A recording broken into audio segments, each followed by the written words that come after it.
Shalom saudara, pernahkah saudara berpikir mengapa berbagai masalah terjadi dalam hidup saudara?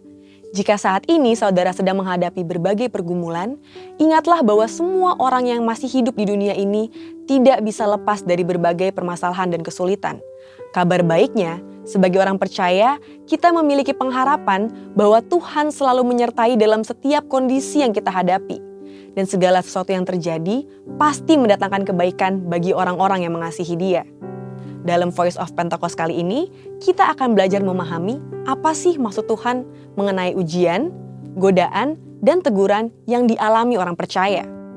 Tuhan Yesus berkata dalam Yohanes 16 ayat 33, "Semua ini kukatakan kepadamu supaya kamu beroleh damai sejahtera dalam Aku.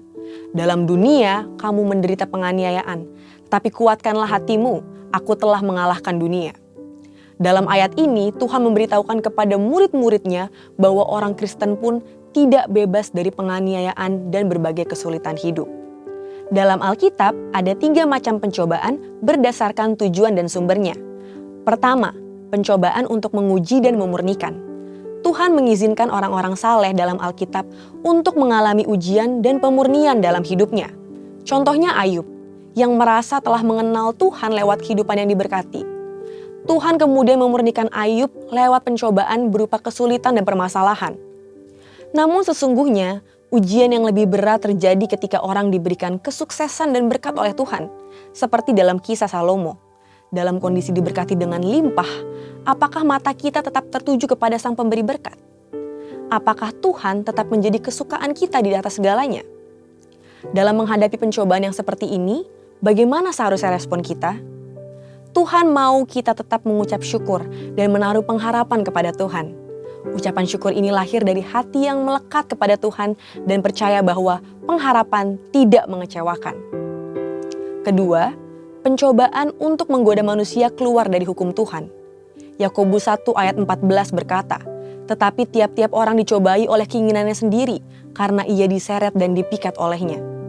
Selain itu, pencobaan seperti ini juga dapat berasal dari iblis, seperti yang dialami Tuhan Yesus di padang gurun. Saudara, ada hukum alam dan hukum ilahi yang Tuhan sudah berikan untuk kehidupan kita. Contohnya, jika seseorang banyak mengkonsumsi makanan berkolesterol tinggi, memiliki potensi terkena penyakit jantung koroner. Jika seseorang tergiur ingin cepat kaya dan melakukan korupsi, maka akan tertangkap oleh KPK. Jika seseorang terpikat oleh investasi bodong karena dijanjikan keuntungan yang tidak masuk akal, maka akan mengalami kerugian. Apabila kita mengalami pencobaan seperti ini, kita harus meresponi dengan berbalik kepada Allah, lewat pertobatan dan kehidupan baru sebagai manusia rohani dan juga lawan dan perangi iblis yang mencoba mengambil keuntungan dari pencobaan ini. Sumber kemenangan kita adalah Yesus, yang tertulis dalam Ibrani 2 ayat 18. Karena ia sendiri telah menderita karena pencobaan, maka ia dapat menolong mereka yang dicobai. Ketiga, pencobaan untuk menegur manusia. Saudara terkasih, Tuhan selalu ingin membawa anak-anaknya ke jalan yang benar. Untuk itu, Tuhan perlu menegur dan menghajar kita lewat pencobaan yang tidak mengenakan seperti yang dikatakan dalam Ibrani 12 ayat 5-8. Dan sudah lupakah kamu akan nasihat yang berbicara kepada kamu seperti kepada anak-anak? Hai anakku, janganlah anggap enteng didikan Tuhan dan janganlah putus asa apabila engkau diperingatkannya. Karena Tuhan menghajar orang yang dikasihinya dan ia menyesah orang yang diakuinya sebagai anak. Jika kamu harus menanggung ganjaran, Allah memperlakukan kamu seperti anak. Di manakah terdapat anak yang tidak dihajar oleh ayahnya? Jika kamu harus menanggung ganjaran, Allah memperlakukan kamu seperti anak. Di manakah terdapat anak yang tidak dihajar oleh ayahnya?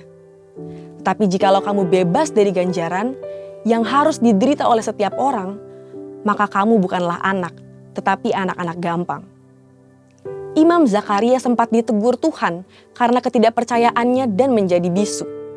Namun pencobaan ini tidak membuat Zakaria keluar dari rencana Tuhan. Saat tiba waktunya, ia taat melakukan apa yang diperintahkan Tuhan. Zakaria dipulihkan, bahkan dipenuhi Roh Kudus untuk menubuatkan keselamatan dalam Kristus. Bagaimana seharusnya respon kita terhadap pencobaan seperti ini? Pertama, sadarilah bahwa hajaran itu menandakan bahwa kita dikasihi oleh Tuhan. Kedua, biarlah duka cita yang terjadi karena hajaran Allah berujung pada pertobatan dan menghasilkan buah kebenaran. Saudara, respon kita terhadap pencobaan bukan bergantung pada kemampuan kita, melainkan pada kesetiaan Allah. Karena kesetiaannya, pencobaan yang kita alami tidak akan melampaui batas kekuatan kita. Dan Ia akan selalu memberikan kepada kita jalan keluar, sehingga kita dapat menanggungnya. Mari, jadilah pemenang atas segala pencobaan yang kita hadapi. Untuk penjelasan lebih lengkap dari tim teologi kami, silakan klik link yang ada di atas atau scan QR Code yang tersedia. Tuhan Yesus memberkati.